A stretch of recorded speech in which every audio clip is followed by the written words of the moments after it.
What if I told you that one simple practice could boost your mood, enhance relationships, and even improve student outcomes? It's not a magic wand, it's gratitude.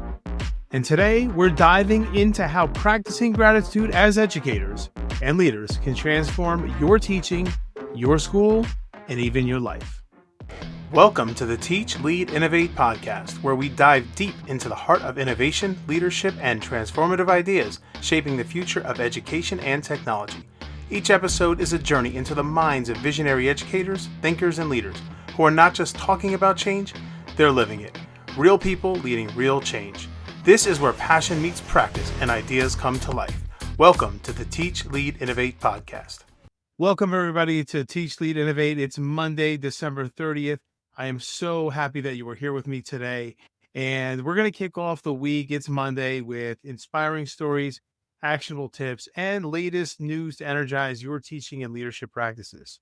Stick around because today's journey will leave you feeling empowered and, dare I say, thankful. Gratitude isn't just a feel-good buzzword. It's backed by science. Researchers Emmons and McCullough found that individuals who regularly practice gratitude experience increased happiness, reduced depression, and improved resilience. For educators and leaders, gratitude can enhance both personal well-being and personal effectiveness. In the classroom, expressing gratitude to students can increase their motivation and their engagement. For example, a study by Fro, Kashdan, Ozimbakowski, and Miller found that gratitude interventions with middle school students resulted in higher grades and stronger social connections. And it's not just for students. Grateful leaders foster stronger, more positive relationships with staff, which research shows can reduce burnout and improve job satisfaction. So let's take a look at some educators and leaders and what they're doing to really push forward with gratitude. So let's talk about gratitude walls in schools. At Riverdale Elementary in Portland, Oregon, the principal initiated a gratitude wall where staff and students can write notes of thanks to one another. Over the course of a year, teachers reported feeling more appreciated, and students described the wall as a bright spot during tough weeks.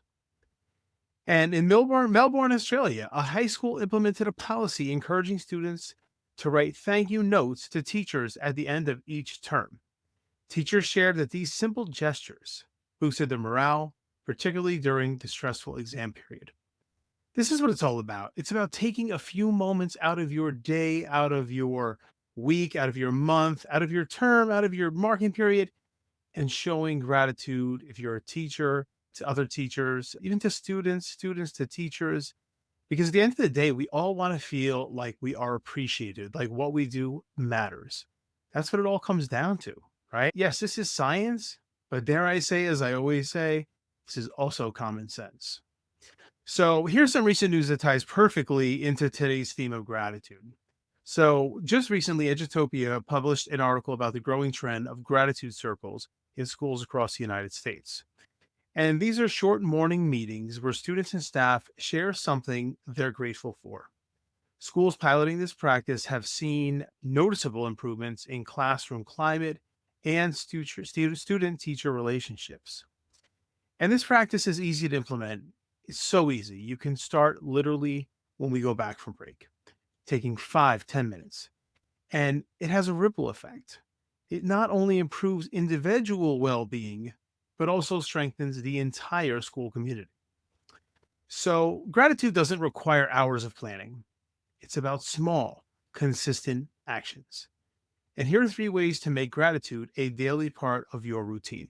So begin each meeting by asking staff to share one thing they're grateful for that week. If you're going to have your Monday meeting, this is it could just be a quick thing, who wants to share out?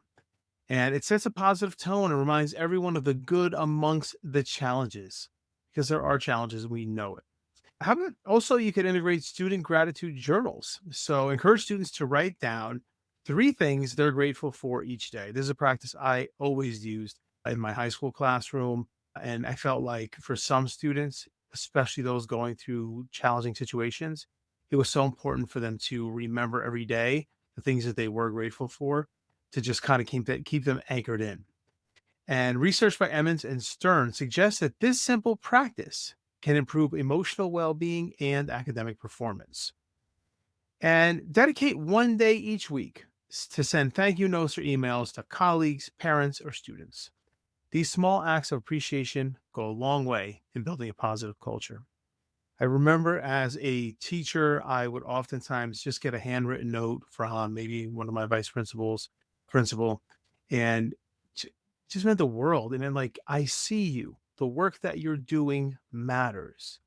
And as a leader, this is a simple thing that we can do to make those in our charge seen, appreciated, valued. It's just a simple thing to do. There's so much more, right? But at least that's a first step. So, leaders, get to it. And gratitude isn't just about saying thank you, right? It's about noticing, appreciating, and acting on the good around us. As we start this week, I challenge you to think about how you can bring more gratitude into your classroom, your school, and your life. Thank you for tuning in to today's episode of Teach, Lead, Innovate. Remember, you can watch this podcast on YouTube or listen on Apple Podcasts, Spotify, Audible, or any other major platform. If you enjoyed today's episode, please like, share, and comment below your thoughts.